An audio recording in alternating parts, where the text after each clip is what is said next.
Hello everyone, my name is Girish Kumar and I welcome you to my YouTube channel Chemistar। मेरे last video lecture पे मुझे आप सबके ढेर सारे ईमेल्स मिले और सभी ईमेल्स में ज़्यादातर एक कॉमन पॉइंट ये था कि जो बाकी के पैरामीटर्स हैं उसके भी यूनिट्स हम डिस्कस करें। तो जल्दी से जो बाकी के पैरामीटर्स बच जाते हैं हम उनके भी यूनिट्स जल्दी से डिस्कस कर लेते हैं, फिर आज हम अपने अगले टॉपिक पे मूव ऑन करेंगे। तो चलिए देखते हैं कि आप देख सकते हैं बोर्ड पे मैंने सारे पैरामीटर्स को दोबारा से डिस्कस किया हुआ है। तो मास का ऐसा यूनिट होता है केजी और सीजीएस यूनिट होता है ग्राम, और दोनों के बीच का रिलेशनशिप है 1 kg equal to 10 to the power 3 gram. 1000 gram होता है जिसको हम 10 to the power 3 लिखें। Okay, then length SI unit is metre, CGS unit is centimetre, 1 metre is equal to 100 centimetre, इसको हमने 10 to the power 2 सेंटीमीटर लिखा हुआ है, ये भी आप जानते ही। देन एरिया, ओके, तो metre into metre is metre square and centimetre into centimetre is centimetre square. Okay, and 1 metre square equal to 10 to the power 4 centimetre square. ये आप यहाँ से भी निकाल सकते हैं, अगर दोनों साइड को आप स्क्वायर कर दें तो 1 metre square equal to 10 to the power 4 centimetre square आ जाएगा। देन आता है वॉल्यूम। वॉल्यूम का ऐसा यूनिट है मीटर क्यूब, वेराज द सीरीज unit is centimetre cube and relationship between the two is this. इसको हमने लास्ट टाइम डिराइव ही किया था, अगर आप याद रखिए। इसके बाद आता है फोर्स। फोर्स का ऐसा यूनिट होता है न्यूटन। ओके, सीजीएस यूनिट होता है डाइन, और इन दोनों के बीच में रिलेशनशिप है 1 newton equal to 10 to the power 5 dynes. Okay, वैसे तो फोर्स केमिस्ट्री में नहीं यूज़ होता, लेकिन मैंने इसलिए लिखा है क्योंकि अगला जो हमारा पैरामीटर है वो है प्रेशर। ओके, प्रेशर का फॉर्मूला क्या होता है? Force per unit area. तो फोर्स का ऐसा यूनिट न्यूटन, एरिया का ऐसा यूनिट मीटर स्क्वायर। सो न्यूटन पर मीटर स्क्वायर, ओके, जिसको हम पास्कल भी कह सकते हैं, वो ऐसा यूनिट है, और सीजीएस यूनिट उसका हो जाएगा डाइन पर सेंटीमीटर स्क्वायर, एंड दोनों के बीच का जो रिलेशनशिप है वो है 1 न्यूटन पर metre square equal to 10 dyne पर सेंटीमीटर स्क्वायर। ठीक, देन एनर्जी को हम डिस्कस कर चुके हैं कि जूल ऐसा unit is joule, the CGS unit is ergs, and the relationship between the two is 1 joule equal to 10 to the power 7 ergs. Last but not the least, charge का ऐसा unit होता है coulomb, CGS unit होता है stat coulomb और ईएसयू। Okay, and relationship दोनों के बीच में होता है 1 coulomb equal to 3 into 10 to the power 9 ESU. आई बस हमने ये जो लास्ट वाला चार्ज है ये बस आप याद रखिए। ठीक है, और भी कई सारे पैरामीटर्स होते हैं। ओके, तो जब आगे के चैप्टर्स में हम उन पैरामीटर्स को एनकाउंटर करेंगे तब उनके यूनिट्स को हम डिस्कस करेंगे। फिलहाल हमारे केमिस्ट्री को स्टार्ट करने के लिए इतने यूनिट्स का नॉलेज होना काफ़ी। ओके, तो आज हम बात करने वाले हैं एलिमेंट्स एंड कंपाउंड्स के बारे में, एटम्स एंड मॉलिक्यूल्स के बारे में, and atomic number and mass number के बारे में। ठीक है, तो चलिए कंटिन्यू करें। जैसा कि आप बोर्ड पे देख सकते हैं, एक जो मैटर है, अच्छा मैटर को किसको आप मैटर बोलते हैं? Anything which has a mass and occupies a volume. कोई भी चीज़ जिसका अपना एक मास होता है और जो एक वॉल्यूम ऑक्यूपाई करता है उसको हम लोग क्या बोलते हैं? मैटर। अब इस मैटर को क्लासिफाई करने के दो तरीके हैं, एक फिजिकली और एक केमिकली। फिजिकली अगर आप देखें तो मैटर को आप क्लासिफाई करेंगे उसके 3 फिजिकल स्टेट्स के according, solid, liquid and gas. और इन तीनों फिजिकल स्टेट्स को आपको डिटेल में पढ़ना है। क्लियर? और अगर केमिकल क्लासिफिकेशन की बात करें तो आपका मैटर 2 टाइप का होता है, मिक्सचर और प्योर सब्सटेंस। ओके, अब मिक्सचर जो है कंपोजिशन पे डिपेंड करता है। अगर कंपोजिशन यूनिफॉर्म है तो होमोजेनस, और अगर कंपोजिशन नॉन यूनिफॉर्म है तो हेट्रोजेनस। ओके, होमोजेनस के अंदर में आ जाता है ट्रू सॉल्यूशन, एंड हेट्रोजेनस के अंदर में आ जाएगा कोलॉइडल एंड सस्पेंशन। खैर वो बात की बात है, ये टॉपिक भी हमको अलग से पढ़ना है। फिलहाल जो हमारा फोकस है, जो हम फर्स्ट चैप्टर पढ़ रहे हैं उसमें हमारा फोकस यहाँ पर है, तो मैं इस पर ज़्यादा डिस्कशन कर रहा हूँ। ओके, तो केमिकल क्लासिफिकेशन में जो सेकेंड है वो है आपका प्योर सब्सटेंस। ओके, अब प्योर सब्सटेंस जो होता है उसे 2 पार्ट्स में या 2 टाइप्स में उसे डिवाइड किया जा सकता है, एक है एलिमेंट और एक है कंपाउंड। अब इसी को हमको पढ़ना है कि किसको आप एलिमेंट बोलेंगे और किसको आप कंपाउंड बोलेंगे। ठीक है, चलिए देखते हैं। तो देखिए, एलिमेंट जो होता है वो मैटर का सिंपलेस्ट फॉर्म होता है जिसको आप फर्दर सिंप्लीफाई नहीं कर सकते। ओके, जैसे कि कार्बन को आप और सिंपल नहीं बना सकते। ठीक, लेकिन अगर सपोज आपके पास वाटर है ना, तो वाटर को आप ब्रेक डाउन कर सकते हैं हाइड्रोजन में और ऑक्सीजन में। ठीक, और हाइड्रोजन को आप फर्दर सिंप्लीफाई नहीं कर सकते और ऑक्सीजन को भी फर्दर सिंप्लीफाई नहीं कर सकते। इसका मतलब हाइड्रोजन और ऑक्सीजन क्या हुए? दोनों एलिमेंट्स हैं, लेकिन वाटर को तो आप ब्रेक कर पाए, तो जिसे ब्रेक किया जा सकता है that is known as a compound. Okay, तो compound is form by chemical combination of, यहाँ पे मैं ऑफ भी लिख देता हूँ, ऑफ 2 और मोर एलिमेंट्स। जब 2 या 2 से ज़्यादा एलिमेंट्स केमिकली कंबाइन करते हैं तब जा करके क्या बनता है? एक कंपाउंड बनता है। सपोज आपने 2 एलिमेंट्स को सिर्फ मिक्स कर दिया लेकिन आपस में उन्होंने रिएक्ट नहीं किया तो कोई कंपाउंड का फॉर्मेशन नहीं होगा। ठीक है। कंपाउंड तभी फॉर्म होगा जब दो एलिमेंट्स आपस में केमिकली कंबाइन करें, तब जा करके कंपाउंड का फॉर्मेशन होता है। अब सवाल ये उठता है कि एलिमेंट्स कितने होते हैं और कंपाउंड्स कितने होते हैं। हमारे पीरियोडिक टेबल में जितने भी आपको दिखते हैं वो सब के सब क्या है, वो सब के सब एलिमेंट्स हैं। तो टोटल एलिमेंट्स कितने हुए, 180 नोन एलिमेंट्स हैं आज की डेट में, ओके।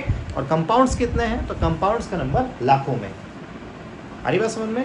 तो कभी भी एलिमेंट और कंपाउंड में आपको कंफ्यूजन हो तो आप बस ये याद रखिएगा कि अगर आपको पीरियोडिक टेबल में वो चीज़ दिख रही है तो वो एलिमेंट है, और अगर नहीं दिख रहा तो वो क्या है, कंपाउंड। हाँ, लेकिन इसमें कुछ कैचेस भी हैं, जैसे कि डायमंड आपको पूछ ले तो डायमंड आप पीरियोडिक टेबल में नहीं देख रहे हैं, लेकिन डायमंड बेसिकली क्या है, कार्बन का एक एलोट्रोपिक फॉर्म, और कार्बन क्या है, एक एलिमेंट है। तो डायमंड भी क्या हुआ, एक एलिमेंट हुआ। आ रही बात समझ में, ठीक। तो एलिमेंट्स जितने भी हैं सारे के सारे आपके पीरियोडिक टेबल में, जो पीरियोडिक टेबल के बाहर हैं वो सारे क्या है, कंपाउंड्स। आ रही बात समझ में। चलिए मैं एक एग्जांपल से आपको इसको और बेटर तरीके से एक्सप्लेन करता हूँ। देखिए, जो शुगर हम अपने घर पे यूज़ करते हैं बेसिकली वो है सुक्रोज, ओके। उस सुक्रोज का जब आपने हाइड्रोलिसिस कर दिया तो आपको दो यूनिट्स मिले, एक ग्लूकोज और एक फ्रक्टोज। कुछ बुक्स में ऐसा लिखा हुआ है कि जब आप एक कंपाउंड को डिकम्पोज करते हैं तो उसमें आपको दो या दो से ज़्यादा एलिमेंट्स मिलते हैं। ये बात पूरी तरह से सही नहीं है। एक कंपाउंड को ब्रेक करने से एलिमेंट्स भी मिल सकते हैं और कंपाउंड्स भी मिल सकते हैं। जैसा कि यहाँ पे सुक्रोज देखिए, ये कंपाउंड है। क्यों कंपाउंड है, क्योंकि इसको ब्रेक करने से हमको एक दो से या दो से ज़्यादा यूनिट्स यहाँ पर मिल रहे हैं। वे फिलहाल यहाँ पे दो यूनिट्स मिल रहे हैं, ओके। अब दो यूनिट्स कौन कौन से हैं, ग्लूकोज एंड फ्रक्टोज, क्लियर। तो इसलिए मैं सुक्रोज को क्या बोल सकता हूँ कि वो एक कंपाउंड है, क्योंकि उससे फर्दर ब्रेक किया जा सकता है, ऑलराइट। अब उसके बाद हमने ले लिया ग्लूकोज को, ग्लूकोज एक कंपाउंड है। अब अच्छा, ग्लूकोज कंपाउंड कैसे हुआ, क्योंकि ग्लूकोज को मैंने ब्रेक किया है कार्बन डाइऑक्साइड और वाटर, ओके। अब क्योंकि ग्लूकोज को भी ब्रेक किया जा सकता है इसलिए ग्लूकोज भी क्या हुआ, एक कंपाउंड। अब इसके प्रोडक्ट्स क्या क्या मिले, कार्बन डाइऑक्साइड एंड वाटर। अब कार्बन डाइऑक्साइड को हम ब्रेक कर सकते हैं कार्बन और ऑक्सीजन में। क्या कार्बन को आप फर्दर ब्रेक कर सकते हैं, नहीं। क्या ऑक्सीजन को आप फर्दर ब्रेक कर सकते हैं, नहीं। और यहाँ वाटर को ब्रेक करने से क्या मिला आपको, हाइड्रोजन और ऑक्सीजन। क्या हाइड्रोजन को आप फर्दर ब्रेक कर सकते हैं, नहीं। तो जिनको फर्दर ब्रेक नहीं किया जा सकता तो वो अपने सिंपल फॉर्म में है। तो जो अपने सिंपल फॉर्म में आ जाते हैं उनको हम क्या बोलते हैं, एलिमेंट्स। तो यहाँ पे कार्बन, ऑक्सीजन और हाइड्रोजन, ये तीनों क्या है यहाँ पर, एलिमेंट्स, ओके। अब क्योंकि कार्बन डाइऑक्साइड को आप ब्रेक कर सकते हैं इसलिए कार्बन डाइऑक्साइड क्या हुआ आपका, कंपाउंड। वाटर को आप ब्रेक कर सकते हैं इसलिए वाटर भी क्या हुआ आपका, कंपाउंड। और यहाँ पर जो ग्लूकोज है इसको भी आप फर्दर ब्रेक कर पाए इसलिए ग्लूकोज भी आपका क्या हुआ, कंपाउंड। तो ऑल इन ऑल बात सिंपल है कि जिसे आप ब्रेक कर सकते हैं दैट इज अ कंपाउंड, जिससे आप फर्दर ब्रेक नहीं मैं केमिकल ब्रेकिंग की बात कर रहा हूँ, ठीक है। जैसे आप केमिकली डिकम्पोज कर सकते हैं वो क्या हो गया आपका, क्या हो गया, जिसको आप केमिकली डिकम्पोज कर सकते हैं that is known as a compound, और जिससे आप केमिकली डिकम्पोज नहीं कर सकते दैट इज एन एलिमेंट। अब ऐसा नहीं है कि अगर आप एक सॉल्ट का ब्लॉक ले लिए है ना, और उससे आप स्टोन से या हैमर से हिट करके देखे और वो छोटे छोटे पीसेस में ब्रेक हो गया तो आपने बोला सर ये ब्रेक कर लिया हमने तो ये तो कंपाउंड हो गया। नहीं, ऐसे नहीं। हालांकि वो कंपाउंड ही है लेकिन ब्रेक करने का मेरा मतलब है केमिकल तरीके से। केमिकल तरीके से आपको ब्रेक करना, ना कि फिजिकल तरीके से, ओके। तो जिसे केमिकली ब्रेक किया जा सकता है दैट इज अ कंपाउंड, और जिसे केमिकली ब्रेक नहीं किया जा सकता वो है आपका एलिमेंट, ठीक। तो आई होप एलिमेंट और कंपाउंड के बीच में डिफरेंस आपको समझ में आ गया होगा। इस चैप्टर में थोड़ा आगे एक बार एटम्स एंड मॉलिक्यूल्स हम डिटेल में डिस्कस कर लें, उसके बाद आप एलिमेंट और कंपाउंड के जो डिफरेंस है उसको और बेटर तरीके से आप समझ पाएंगे। आगे बढ़ो। अब आते हैं एक ऐसे टर्म पे जहाँ से पूरी की पूरी केमिस्ट्री शुरू होती है और अल्टीमेटली आकर के वहीं एंड भी होती है, और वो टर्म है आपका एटम, ओके। अब एटम क्या होता है, तो एटम है स्मॉलेस्ट यूनिट ऑफ मैटर। ध्यान देंगे एलिमेंट्स में मैंने क्या लिखा था, simplest form of matter, and atom is a smallest unit of matter. Matter का सबसे छोटा यूनिट, ओके, जो एक केमिकल रिएक्शन में पार्ट लेता है that is an atom, okay. और एटम से रिलेटेड दो तीन और पॉइंट्स हैं कि ये एटम जो है वो इंडिपेंडेंटली एग्जिस्ट कर भी सकता है और नहीं भी, डिपेंड करता है एलिमेंट पर, ओके। जैसे किसी नोबल गैस का एटम हो तो वो इंडिपेंडेंटली एग्जिस्ट कर लेगा, है ना, लेकिन सोडियम का एक एटम इंडिपेंडेंटली एग्जिस्ट नहीं कर सकता, क्लियर। इसके बाद और एक जो एटम होता है वो किससे बना होता है, प्रोटॉन्स, न्यूट्रॉन्स, इलेक्ट्रॉन्स और बाकी अदर सब एटॉमिक पार्टिकल से बना होता है, ओके। इन सब के बारे में आप डिटेल में पढ़ेंगे हमारे अगले चैप्टर में जो कि है आपका स्ट्रक्चर ऑफ एटम, ओके। अभी तो आप तीन ही सब एटॉमिक पार्टिकल्स के बारे में जानते होंगे। सब एटॉमिक पार्टिकल्स किनको कहते हैं, जो एटम के अंदर और छोटे पार्टिकल्स जो प्रेजेंट होते हैं उनको हम सब एटॉमिक पार्टिकल्स कहते हैं, ठीक। आप तीन को जानते ही होंगे, है ना। अब जैसे मैं आपको बताता हूँ कि इलेक्ट्रॉन का एक ट्विन होता है जिसे हम कहते हैं पॉजिट्रॉन। सारी प्रॉपर्टी उसमें इलेक्ट्रॉन जैसी ही होती है, बस उसमें चार्ज पॉजिटिव होता है। ओके, बिल्कुल वैसे ही एक प्रोटॉन का ट्विन होता है जिसे हम कहते हैं एंटी प्रोटॉन। सारी प्रॉपर्टीज प्रोटॉन जैसी होती है, बस उस पर चार्ज नेगेटिव होता है। अब वैसे ही न्यूट्रॉन का एक ट्विन होता है जिसे हम कहते हैं एंटी न्यूट्रॉन। सारी प्रॉपर्टी न्यूट्रॉन वाली होती है, बस उसका स्पिन न्यूट्रॉन से अपोजिट होता है। ठीक है, उसके बाद आ जाते हैं मिशंस, पाई मिशंस, म्यू मिशंस, के मिशंस। ऐसे करते करते 20 से भी ज़्यादा सब एटॉमिक पार्टिकल्स प्रेजेंट होते हैं, जिनके बारे में हम अगले चैप्टर में डिस्कशन करेंगे। ओके, तो एक एटम सबसे छोटा यूनिट है जो एक केमिकल रिएक्शन में पार्ट लेता है। एक एटम इंडिपेंडेंटली एग्जिस्ट कर भी सकता है और नहीं भी, डिपेंड करता है कि आपका एटम किस एलिमेंट को बिलोंग करता है। और उसके बाद एटम जो है वो प्रोटॉन, न्यूट्रॉन, इलेक्ट्रॉन जैसे कई सब एटॉमिक पार्टिकल से मिलकर के बना होता है। एक बात आप थोड़ा सा ध्यान देंगे कि सपोज को ऐसे समझते हैं, मान लो सपोज आपको एक बिल्डिंग बनानी हो। ओके, उस बिल्डिंग को चाहे कितनी भी ऊंची बिल्डिंग बनाना चाहते हैं, उसमें जो बेसिक यूनिट होता है वो क्या होता है? एक ब्रिक, एक ईंट। ओके, कई सारे ईंट्स को आप मल्टीप्लाई करते जाएंगे तब जा करके आपकी पूरी जो बिल्डिंग है वो रेडी होती है। तो जैसे बड़ी सी बिल्डिंग हो तो उसका बेसिक यूनिट क्या हुआ? एक ईंट। बिल्कुल वैसे ही एक ब्रिक जैसे एक पूरे बिल्डिंग का सबसे स्मॉलेस्ट यूनिट होता है, बिल्कुल वैसे ही मैटर का सबसे स्मॉलेस्ट यूनिट क्या होता है? आपका एटम। ओके, अब आते हैं अपने अगले डिस्कशन पे, अगले पॉइंट पर, और वो है आपका मॉलिक्यूल्स। देखिए, और हम लोग देखते हैं मॉलिक्यूल्स के बारे में। तो जैसे कि हम जानते हैं कि एक एटम इंडिपेंडेंटली एग्जिस्ट नहीं कर सकता। जो एटम्स इंडिपेंडेंटली एग्जिस्ट कर सकते हैं वो तो ठीक है, लेकिन जो नहीं कर सकते वो क्या करेंगे? वो एक क्लस्टर बनाते हैं, एक ग्रुप बनाते हैं, और उस ग्रुप को हम लोग क्या बोलते हैं? मॉलिक्यूल्स। ओके, तो मॉलिक्यूल क्या हुआ? एक ग्रुप ऑफ 2 और मोर एटम्स। मिनिमम एक मॉलिक्यूल में कितने एटम्स होने चाहिए? 2, और मैक्सिमम नंबर कुछ भी जा सकता है। ओके, और एक मॉलिक्यूल बिल्कुल इंडिपेंडेंटली एग्जिस्ट कर सकता है, क्योंकि मॉलिक्यूल को बनाने के पीछे का लॉजिक भी यही है कि आपको क्या करना है कि वो इंडिपेंडेंटली एग्जिस्ट कर सके, क्योंकि एटम्स तो इंडिपेंडेंटली एग्जिस्ट कर नहीं सकते, तो वो एक ग्रुप बनाते हैं।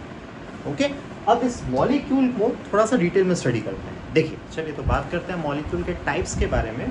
तो मॉलिक्यूल को आप क्लासीफाई कर सकते हैं 2 टाइप्स में, होमोजेनस एंड हेटेरोजेनस। कैसे? अगर आपके मॉलिक्यूल में जो एटम्स हैं वो सब अगर एक ही एलिमेंट को बिलोंग करते हैं तो उसको हम बोलेंगे होमोजेनस मॉलिक्यूल। जैसे कि आप देख सकते हैं ऑक्सीजन का एक मॉलिक्यूल है, उसमें 2 एटम्स हैं, दोनों के दोनों ऑक्सीजन के ही।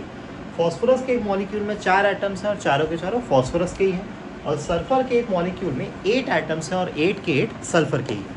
ठीक है, और अगर आपके मॉलिक्यूल में जो एटम्स हैं वो अलग अलग एलिमेंट को बिलोंग करते हैं तो उसको हम लोग बोलेंगे हेटेरोजेनस मॉलिक्यूल। ओके, जैसे कि ये कार्बन मोनोऑक्साइड का एक मॉलिक्यूल जिसमें एक एटम है कार्बन का और एक एटम है ऑक्सीजन का। ये वाटर मॉलिक्यूल जिसमें 2 एटम्स हाइड्रोजन के 3 और एक एटम ऑक्सीजन का, टोटल 3 एटम्स।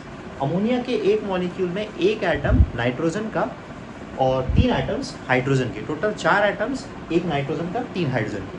और ये एक मीथेन मॉलिक्यूल है जिसमें एक एटम हो गया कार्बन का और 4 एटम्स हो गए इसमें हाइड्रोजन के। ओके, अब आप बड़े मॉलिक्यूल पे भी जा सकते हैं। जैसे कि सपोज आपके पास ग्लूकोज मॉलिक्यूल अगर है तो एक ग्लूकोज मॉलिक्यूल में 6 एटम्स होते हैं कार्बन के। ओके, C6H12O6, तो 6 एटम हो गए कार्बन के, 12 एटम्स हो गए हाइड्रोजन के और 6 एटम हो गए ऑक्सीजन के, टोटल 24 एटम्स। और उसमें रिस्पेक्टिव एटम्स के नंबर मैंने आपको बता दिए। ओके, तो अगर आपके मॉलिक्यूल में एक ही एलिमेंट के एटम्स हैं तो होमोजेनस, और अगर अलग अलग एलिमेंट के एटम्स अगर हैं तो हेटेरोजेनस। एक बात और है, आप नोटिस कर सकते हैं कि ऑक्सीजन के मॉलिक्यूल में ऑक्सीजन के ही एटम्स हैं, फॉस्फोरस के मॉलिक्यूल में फॉस्फोरस के ही एटम्स हैं, सल्फर के मॉलिक्यूल में सल्फर के ही एटम्स हैं, लेकिन कार्बन मोनोऑक्साइड के मॉलिक्यूल में कार्बन मोनोऑक्साइड के एटम्स नहीं, कार्बन और ऑक्सीजन के एटम्स हैं। ठीक है, इसी तरीके से हम एटम्स और मॉलिक्यूल को स्टडी करते हैं। चलिए अब आगे बात करेंगे एटॉमिक नंबर के बारे में। तो एटॉमिक नंबर जो होता है उसको हम Z से रिप्रेजेंट करते हैं। ओके, एटॉमिक नंबर आपको क्या बताता है? एटॉमिक नंबर बताता है कि आपके पास जो भी एलिमेंट है जिसका आप एटॉमिक नंबर देखना चाह रहे हैं, उस एलिमेंट के एक सिंगल एटम में नंबर ऑफ प्रोटॉन और नंबर ऑफ इलेक्ट्रॉन्स कितने हैं। एक एटम में जितने प्रोटॉन्स होंगे उसमें उतने ही इलेक्ट्रॉन्स होने चाहिए, क्योंकि an atom should be electrically neutral. अगर एटम इलेक्ट्रिकली न्यूट्रल नहीं है तो वो किस में कन्वर्ट हो जाएगा, या वो क्या बन जाएगा? वो आयन बन जाएगा। आई बात समझ में? ठीक, एक एटॉमिक नंबर जो होता है वो हमेशा एक होल नंबर होगा, कभी फ्रैक्शन या डेसिमल में उसकी वैल्यू नहीं आ सकती। और किसी भी 2 एलिमेंट के दो एलिमेंट्स का एटॉमिक नंबर सेम नहीं हो सकता। इसको आप ऐसे समझिए कि अगर आप एक क्लासरूम में हैं, है ना, आप स्कूल में होंगे, तो क्लासरूम में सपोज 50 स्टूडेंट्स हैं, तो सर हर स्टूडेंट को एक नंबर असाइन किया जाता है जिसको आप अपना रोल नंबर कहते हैं। तो रोल नंबर कहाँ से शुरू होता है? फर्स्ट स्टूडेंट से, और कहाँ तक जाता है? लास्ट स्टूडेंट तक।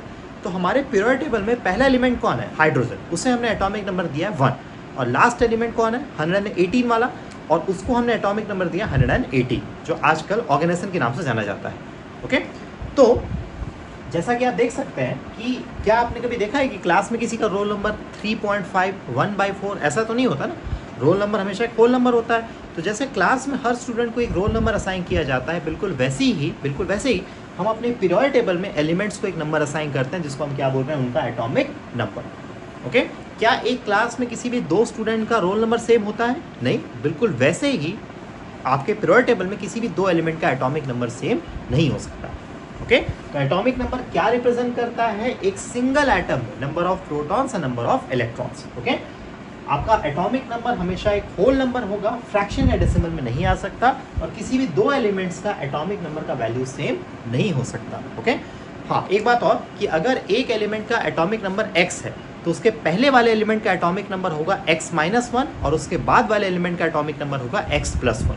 मतलब difference between any two consecutive elements, difference in atomic number between any two consecutive elements is of 1 unit. Okay, दो यूनिट अगर साइड बाय साइड, दो एलिमेंट्स अगर साइड बाय साइड प्रेजेंट है तो उनके बीच एटॉमिक नंबर का 1 यूनिट का difference उनमें होगा। Okay, I hope atomic number आपका क्लियर हो गया हो। अब ऐसे ही हम लोग पढ़ेंगे मास नंबर के बारे में। आइए देखते हैं, आइए अब बात करते हैं मास नंबर के बारे में। मास नंबर को हम रिप्रेजेंट करते हैं ए से। ओके, किसी भी एलिमेंट का मास नंबर रिप्रेजेंट करता है कि उस एलिमेंट के एक एटम के न्यूक्लियस में प्रोटॉन और न्यूट्रॉन का टोटल सम कितना है। ओके, मास नंबर भी एक होल नंबर होता है और डेसिमल और फ्रैक्शन में नहीं हो सकता। लेकिन एक नोट करने वाली बात यह है कि किसी भी दो एलिमेंट का मास नंबर सेम हो सकता है, जिसे हम आगे जा करके कहेंगे आइसोबार्स, जो कि नेक्स्ट लेक्चर में हम डिस्कस करेंगे। इसके बाद number of neutrons equal to, इसका एक फॉर्मूला है, that is equal to mass number minus atomic number, क्योंकि एटॉमिक नंबर आपको क्या बताता है? Number of protons. Okay, and mass number आपको क्या बताता है? Number of protons plus neutrons. तो मास नंबर में से अगर आप एटॉमिक नंबर को माइनस कर देते हैं तो आप क्या निकाल पाएंगे? नंबर ऑफ न्यूट्रॉन्स आप बता सकते हैं। ओके, आइए कुछ एग्जांपल्स देखते हैं। तो आप देख सकते हैं बोर्ड पे मैंने दो एलिमेंट्स को एक्सप्लेन किया है, ये है ऑक्सीजन और ये हो गया सोडियम। ये देखिए बॉटम लेफ्ट कॉर्नर में क्या लिखा हुआ है? Atomic number, and top left में क्या लिखा हुआ है? Mass number. और ये ऑक्सीजन का सिंबल हुआ और ये सोडियम का सिंबल, ये उसके atomic number and mass numbers लिखे हुए हैं। ओके, तो ऑक्सीजन की अगर बात करें तो ये एटॉमिक नंबर है। जो एलिमेंट का एटॉमिक नंबर होता है उसमें उतने ही प्रोटॉन्स और उतने ही इलेक्ट्रॉन्स होते हैं। तो atomic number of oxygen is 8, so the number of protons and number of electrons are 8 and 8 respectively. Okay, अब बात करते हैं नंबर ऑफ न्यूट्रॉन्स। तो नंबर ऑफ न्यूट्रॉन्स का फॉर्मूला आप क्या लिखे थे? Mass number minus atomic number, तो 16 माइनस 8 इज 8। ओके, तो ऑक्सीजन के केस में number of neutron, number of proton और नंबर ऑफ इलेक्ट्रॉन के बराबर ही आ रहा है। लेकिन अगर आप बात करें सोडियम की, तो सोडियम का एटॉमिक नंबर है 11, तो नंबर ऑफ प्रोटॉन और नंबर ऑफ इलेक्ट्रॉन तो 11 हो गए, लेकिन नंबर ऑफ न्यूट्रॉन्स कितने हैं? 23 माइनस 11 एंड दैट इज 12। मतलब number of neutron number of proton and electron से डिफरेंट है। तो एक इंपॉर्टेंट बात यहाँ पे नोट करने वाली ये है कि number of proton and number of electron एक एटम में हमेशा इक्वल होने चाहिए। नंबर ऑफ न्यूट्रॉन उनके इक्वल हो भी सकता है या फिर नहीं भी हो सकता है। अगर नहीं इक्वल नहीं आ रहा है तो इसको कोई दिक्कत वाली बात नहीं। Number of neutron can differ from the values of electrons and protons. Okay, I hope आपको क्लियर हो गया होगा। तो चलिए आज के इस लेक्चर को हम यहाँ पर एंड करते हैं। आज हमने कुछ बेसिक यूनिट्स पढ़े, atoms, molecules, elements, compounds, atomic number and mass number के बारे में हमने स्टडी किया है। इन सब के बारे में थोड़ा और डिटेल में हम अगले लेक्चर में स्टडी करेंगे। आई होप आपको ये लेक्चर क्लियर हुआ हो। ये लेक्चर आपको कैसा लगा प्लीज़ मुझे कमेंट सेक्शन में बताना ना भूलें। प्लीज़ हमारे चैनल को, जो कि जिसका नाम केमिस्तान है, उसको आप सब्सक्राइब ज़रूर करें। इस फैमिली को बढ़ाते जाएं कि जितने ज़्यादा स्टूडेंट्स हमारे साथ आकर के जुड़ेंगे हम सब उतने ज़्यादा अच्छे तरीके से स्टडी कर पाएंगे। ओके, मैंने अपना ईमेल ऊपर आपके लिए मेंशन कर रखा है। कोई भी आपको डाउट हो, कोई क्वेरी हो, कोई सजेशन आप देना चाहें तो मुझे ईमेल करते रहिए। और मुझे मेरे लास्ट लेक्चर पे मुझे कई सारे ईमेल्स मिले, कुछ क्वेश्चंस थे उसमें और मुझे अगर अच्छा बेटर अगर क्वेश्चंस अगर मिलते हैं, मैंने कई लोगों को रिप्लाई तो किया ही है, अगर मुझे कुछ बहुत अच्छा क्वेश्चन मिला तो मैं उनसे आप सबके सामने भी शेयर करूँगा विद नेम। जो भी आपका नाम होगा आप अपना नाम ज़रूर मेंशन करें, उसमें आप कहाँ से हैं वो भी मेंशन करें, और वो सारे क्वेश्चंस जो आपके होंगे हम उसे डिस्कस करेंगे यहाँ पर। ठीक है, तो चलिए मैं आपसे अब मिलूँगा अपने अगले लेक्चर में। तब तक आप अपना ख्याल रखिए और पढ़ाई करते रहिए। Thank you.